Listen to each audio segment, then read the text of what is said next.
Before we begin, let's get the tool ready.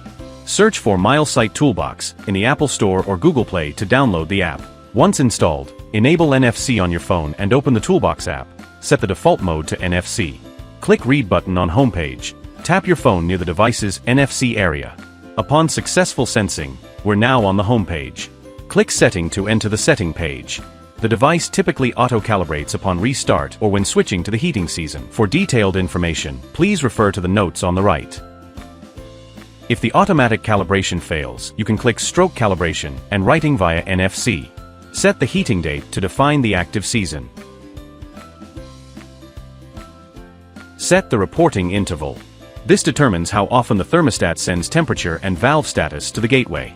Set the non-heating period interval to save battery life. You can also define the valve status during non-heating periods.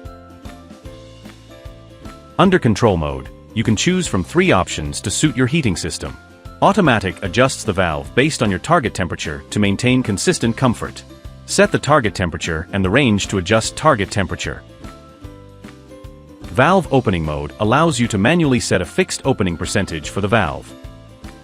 Use Integrated Control Mode to balance automatic temperature algorithms with the flexibility of manual valve downlink commands. Use Temperature Calibration to align the device sensor with the actual room temperature. Input the calibration value to change the current value. Set heating schedule to balance comfort and energy savings throughout the day. Make sure the device time setting is correct before we start. The device will sync the time zone with your phone automatically. And enable daylight saving time if required to adjust for daylight saving. Moving to the Schedule page. Click the Add Schedule to create a new schedule for specific days of the week, and set the schedule time. Similarly, you can choose one of the 3 control modes based on your actual needs. Set the reporting interval for the status updates after each schedule change. Click Confirm button to save the settings. Finally, let's refine the basic settings and system preferences in the General tab. Choose your preferred temperature unit. Select the ambient temperature source for accurate monitoring. Internal NTC uses the WT102's built-in sensor, which is suitable for standard installations. Select USB-C NTC to use an external probe. This bypasses the heat from the radiator enclosure to measure the true room temperature. Alternatively, use LoRa downlink to receive precise temperature data from a remote sensor like WT401 via the network server. Enable Ambient Temp Display to see the current temperature, or disable it to show your target settings instead.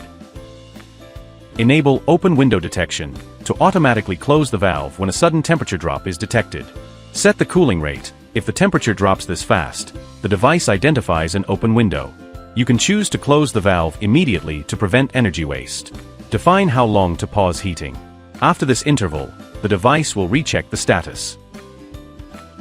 Turn on freeze protection to prevent pipes from bursting in extremely cold weather. Set the temperature values according to your needs. Turn on force heating for emergency charging. It forces the valve open to create a temperature difference for power generation. Enable child lock to prevent accidental manual adjustments on the device's physical buttons. Finally, you can set the device password to secure your configurations from unauthorized access. Navigate to the Threshold tab. Enable the temperature alert to monitor ambient conditions in real time. Set an above threshold value. The device will trigger an alarm if the room becomes too hot. Also, define a below threshold to receive notifications if the temperature drops too low. Now that we've covered the function settings, the last topic is device maintenance, where you can manage system operations. Enable data storage and retransmission to ensure no temperature logs are lost during network disconnections. You can export history data directly from the device. To upgrade the firmware, download the latest version from the Milesight website, click Upgrade, and upload the file. If needed, click Restart to reboot the system without changing your configurations. Finally, click Reset to restore the device to its factory default settings.